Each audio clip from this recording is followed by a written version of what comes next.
Hi guys, welcome back to the channel. Thank you for joining me and thank you for your continued support. So, there is apparently a consultation going to start on a possible replacement for PIP, for personal independence payment. Now I say possible because obviously we don't know what's going to happen until the green paper is announced. However, it looks as though there is a consultation going on and there are already some design features of this new payment, this new disability payment, that they have divulged. So let's have a look at the article, and I'll show you what I mean.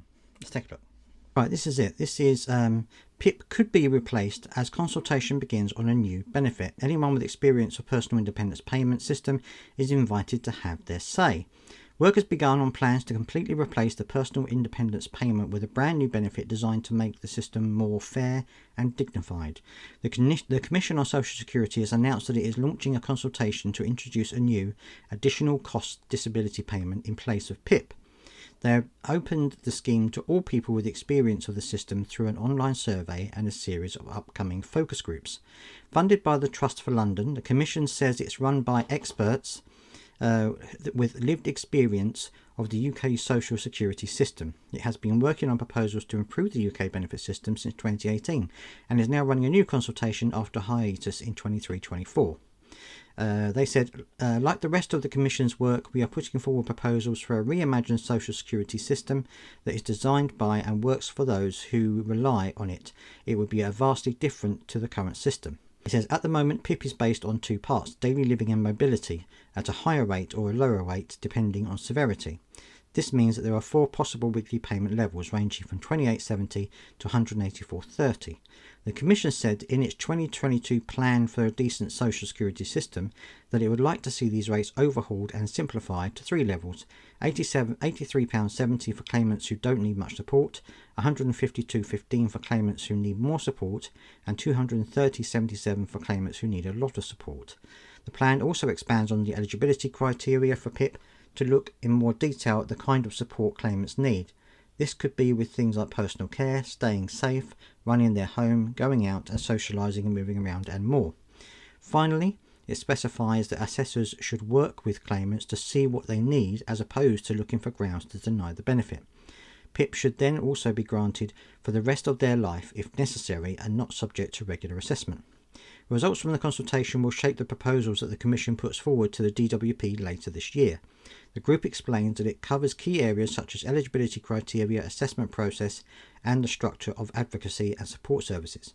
It also explains some of the wider systematic changes we need to make a new system a reality, like the creation of a national independent living service. The consultation comes ahead of the Green Paper, of course, which we knew was going to be released in the spring. Earlier in February, the Department also confirmed it was pressing ahead with changes to PIP under a separate programme launched by the previous government. These will transform the entire service, Social Security Minister Stephen Tim said, with changes to eligibility, decisions and payments in all in scope. Now, of course, it does go on to say, talking about the Green Paper and things like this, it says that, of course, this doesn't necessarily mean that it will go in. It doesn't necessarily mean that this will be taken forward by the government. It's just a consultation that is being done, that will be submitted to the DWP and consulted on to see whether it's appropriate and whether it works and all that kind of thing. Now, on the face of it, it looks like it's a much more dignified process, especially the part where you can get it for life rather than having regular assessments. Whether the government go for it or not, I don't know. There's no confirmation of that, of course, yet. We still have to wait and see what the Green Paper says. Right, now if you saw this article in The Independent, you might think that this is actually something official and something that the government are looking into, but it's not. This is like an independent body that has put together this data and is putting together this proposal that it's then going to send to the DWP. So there's no guarantee it's going to be taken forward. It might not even be looked at by the DWP. So this isn't something that the government are going to be doing to, just reshape the PIP or anything like that.